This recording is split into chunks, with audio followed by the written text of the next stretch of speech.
Hi, I am Sofhea and I will be explaining about the metabolism and the function of vitamin D. So, what exactly is vitamin D? It is a fat-soluble vitamin that has long been known to help the body absorb and retain calcium and phosphorus, which are critical for building bones. There are two types of vitamin D.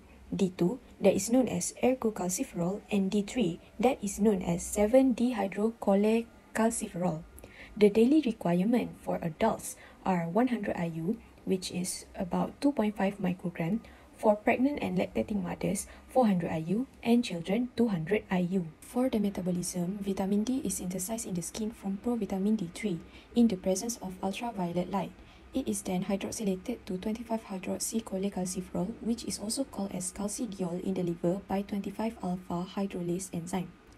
And it is finally get converted into biologically active form of vitamin D in the kidney by main source of enzyme that is called 1-alpha hydrolase to form 1,25-dehydroxycholecalciferol, that is also known as calcitriol, and it is called as active form of vitamin D. So what is the function of vitamin D? First, it increases intestinal absorption of calcium and phosphate by synthesizing calcium binding protein in the intestine. And it is also responsible for mineralization of bones mediated through osteoblasts.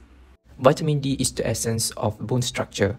There are a lot of importance from hormone regulation and balance, and vitamin D are important in order to build and maintain bone. There are connections between kidney, gut, and bone, all of which is related hormonally through kidney hormones and just overall other hormones within the body. And it is balanced between vitamin D and calcium and other hormones. It's very complex homeostasis and we really need the vitamin D. Vitamin D has numerous positive effects on the body. Vitamin D is essential to have healthy bones. Obviously, that is going to give us a healthy musculoskeletal system. Vitamin D and calcium works together to keep our bones healthy and increase the absorption of the calcium. Vitamin D is a fat-soluble vitamin and also known as a sunshine vitamin due to the body manufactures vitamin D in response to exposure to direct sunlight. Vitamin D is required for the absorption of the calcium. If the vitamin D levels are low, the dietary calcium absorption is also low. If this occurs, the body will remove the calcium stored from the skeleton. If calcium from the skeleton has already moved, the bones become weaker and more susceptible to the injuries such as osteoporosis and fractures, specifically stress fractures. Next, you want to make sure that your bones are nice and strong, and you want to prevent bone weakening by having the proper intake and absorption of vitamin D. One of the easiest things to do is to get in the sun during non-peak hours. This is because you do not want to damage the skin, but you do want to give your body some exposure to the natural sunlight. Some evidence suggests that 5 to 30 minutes of sun exposure a day, at least twice weekly, is adequate for your skin to produce enough vitamin D. In addition, there are several foods fortified with vitamin D, such as milk, eggs, and even some juices, which should help you improve your vitamin D levels. You could also take supplements to enhance the levels of vitamin D. It is highly recommended to find a supplement that is a food-based product. As you all know, vitamin D is a fat-soluble vitamin, so it must be taken with fat in order to be absorbed. Vitamin D helps the body absorb and maintain calcium and phosphorus. Both are critical for building bone. Inadequate intake of vitamin D affects overall bone balance.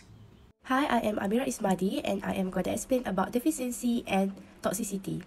What about the deficiency manifestation?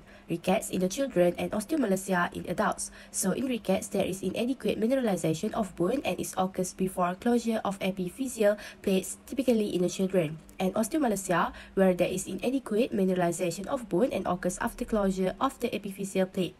And renal osteodystrophy in adults. So this is the difference between rickets and osteomalacia. And what about vitamin D excess?